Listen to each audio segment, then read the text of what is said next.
Hello everyone, বেশ কয়েকদিন ধরে মনটা খুবই খারাপ। আর এই খারাপ মনটাকে ভালো করার জন্য আমার জীবনের চার্জিং পয়েন্ট আমার দিদি আর নিনুর সাথে কিন্তু বেরিয়ে পড়েছি একটু ঘুরতে যাওয়ার জন্য। কোথায় যাব ভাবতে ভাবতেই কিন্তু আমরা চলে এসেছি এমএল অ্যাক্রোপলিস মলে।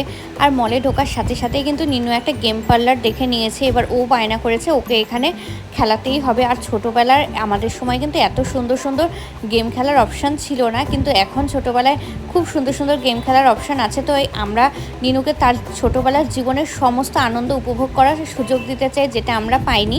তো তাই জন্য ওকে আমরা এখানে ওই রিচার্জ যে কার্ডটা আছে সেটা করে দিলাম। তো তারপরে কিন্তু ও সবার ফার্স্টে এই যে দেখতেই পারছো একটা রেসিং কার খেলছে, তারপরে রেসিং বাইক খেলছে। ও কিন্তু খুব এনজয় করছে, আর ওকে দেখে কিন্তু আমরাও খুব এনজয় করছিলাম।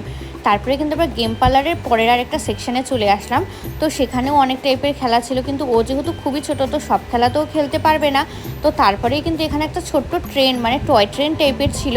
তো সেখানে ওঠার জন্য বায়না করলো। তো আমরা কিন্তু এখানে স্ক্যান করে দিয়ে ওকে ওঠালাম। আর এখানে স্ক্যান করার সাথে সাথেই কিন্তু ট্রেনটা চলতে শুরু করে দেয়। উইদাউট স্ক্যান কিন্তু ট্রেনটা চলে না। ট্রেনটা চলা যখন শুরু করেছিল নিনু কিন্তু খুব এনজয় করছিল। আমারও মনে হচ্ছিল আমি যদি ছোট হতাম আমিও চলতে পারতাম। তারপরে নিরু এই ললিপপের গেমটা থেকে কিন্তু একটা ললিপপও পেয়েছিল। তো খেলাধুলা শেষের পরে কিন্তু খিদাও পেয়ে গেছিলো। এরপরে কিন্তু আমরা চলে গেছিলাম উপরের ফুড কোর্টে। সেখান থেকে অর্ডার করেছিলাম চিকেন পপকর্ন মিল একটা কেএফসি থেকে, আর দেশি চিলি থেকে ফ্রাইড রাইস, চিলি চিকেন আর স্যালাডের একটা কম্বো। আমি অ্যাক্রোপলিস মলে আসলে কিন্তু এই চিলি চিকেনের কম্বো আর ফ্রাইড রাইসের কম্বোটা খাই, যেটা খেতে খুবই টেস্টি ছিল। তো আমি কিন্তু সবসময় এটা ট্রাই করি। আর এই যে দেখো নিরু কিন্তু আজকের দিনটা এনজয় করে খুব আনন্দের সাথে বাড়ি ফিরে যাচ্ছে।